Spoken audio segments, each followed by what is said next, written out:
In 2016, the users of Discord were blessed by what could easily be described as an act of God.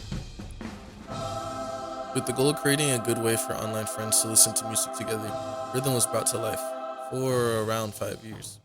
With great ambitions and support backing it, Rhythm's community would grow, gaining millions of fans. But its time of greatness would come to a close by the hands of YouTube. Fast forward since the establishment of Rhythm, many other music applications have tried to make their way onto Discord in the attempt of developing a lasting bot, but many would suffer the same fate as Rhythm, or just fail to live up to the heights achieved by the predecessor. The problem even greater, there would never be a reliable way to listen to music amongst my friends if we kept using volatile Discord bots. So, what better way to solve a problem than just do it myself? As with any project, it's important to first establish the goals. Goal number 1, create an easily accessible Discord bot that can play music via a prompt. Goal number 2, let the bot be somewhat customizable to fit the user's needs.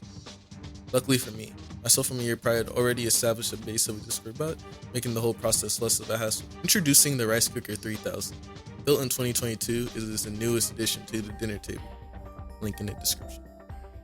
It allows minute rice to be cooked in just 60 seconds. That and add basic functionality to allow it to respond to certain message prompts and send a message on certain occasions. So, with the easy part out of the way, it was time to get my hands dirty. Propping open Visual Studio Code and setting up Python, a language I was very familiar with at this point, I installed YouTube DL and various other APIs, and began to read through all of the documentation correlating with it, making sure I knew what was written in it like the back of my hand. Is what I would say, but I just ended up typing up some YouTube tutorials, wrote maybe 1 or 2 original lines of code, and copy pasted everything else I wanted into the bot. I even gave ChatGPT a chance to get some input on the bot. Maybe it can't help me make a bot, but maybe it can at least tell us a funny joke.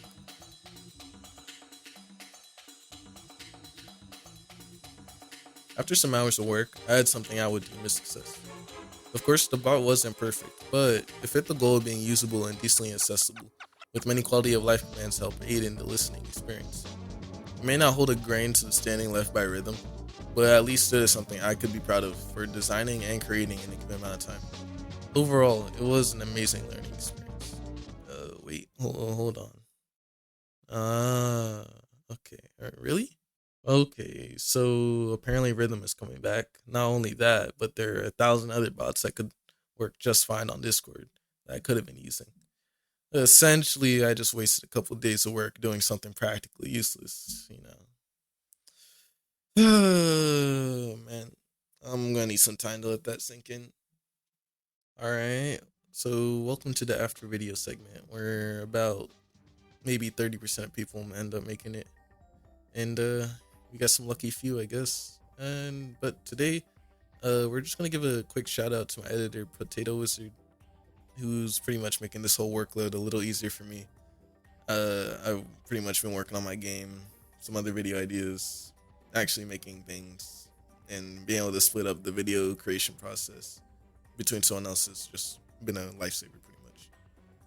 Other than that, yeah, if you want to test out the bot, link in the description to join the Discord, which is the only place I'm gonna leave it publicly available. I'm probably not gonna end up attaching it to a server for the longest time until I fix up some bugs, secure, or make some security edits. And yeah, that's about it. So, if you're able to make it to the end, congratulations, thank you for watching, and have a good day, and God bless.